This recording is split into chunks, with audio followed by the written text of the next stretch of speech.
In recent weeks, a rash of murders has swept the city. Police are calling it the work of a serial killer. But when questioned about this statement, police spokesman Daniel Garfield refused to comment. All authorities will say at the moment is that each victim received a voicemail minutes before they were killed, saying, quote, "Be careful." Once again, be careful. Police are still investigating the events and ask that anyone with information about these murders contact them immediately. Shut off the TV. Sick of the bad news for the night. A glance at the clock on the DVR tells you that it's 4 minutes past 3. You sigh. Your wife won't be home for another hour at least. She's been working the night shift all week. Tired of waiting, you crawl into bed and fall asleep, thinking of the recent murders. Don't you have a friend on the police force? You should really call him. Tomorrow morning, you wake next to your wife. She must have come home sometime last night. Poor thing looks dead tired. You decide to just let her sleep. Getting up and around, you flick on the radio in the time to hear, "Murder struck again last night. The same message was found on the voicemail of the latest victim. Police are continuing I'll get off again." Goes the radio. Still raving about that serial killer. You grumble your way to the coffee machine when the phone starts to ring. You freeze. What if... No. It couldn't be. That kind of thing happens to other people. Nonetheless, your hand starts to shake just slightly as you reach for the handset. You pick up the phone, your hand shaking even worse now. As the connection comes through, you hear the voice on the other end take a breath, as your blood freezes in your veins. "Hey, I was starting to wonder if you would ever pick up. It's Jim, your friend on the police force." You breathe a sigh of relief. "Thank God."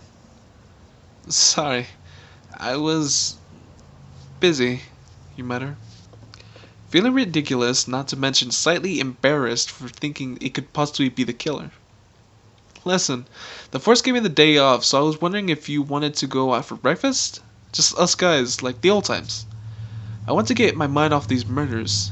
But look, my car is in the shop, so if you could come pick me up in 10... Sure, you agree. You exchange goodbyes and hang up. It's about a 10-minute drive to this house anyways, so you scribble a hasty note to your wife and head out the door. You get held up in traffic on the way and end up arriving about 15 minutes late. You walk to the front door, mentally preparing an apology as you tap on the bell. No one answers. So you ring again, wondering if you hit it fully the first time. Still receiving no answer after the third attempt, you try the doorknob. Unlocked. You twist the cold metal and step inside cautiously, calling for Jim. The smell punches you right in the gut, slightly metallic and sickly sweet. The thick miasma seems to be coming from the kitchen. Following your nose, you step into the room. The walls are painted with red, with must-be blood, and the floors are swimming with the stuff.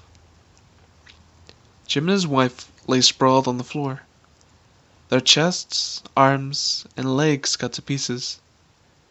You throw up violently, staring around in horror. Then your eye catches something.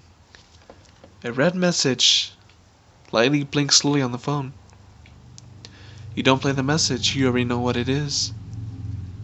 Bolting out the front door, your only thought is to get out of the house as fast as you can. Forget the cops, you just want to be away from the grisly image of your best friend lying dead on his floor. You head to the one and only place you can't think of. Back home.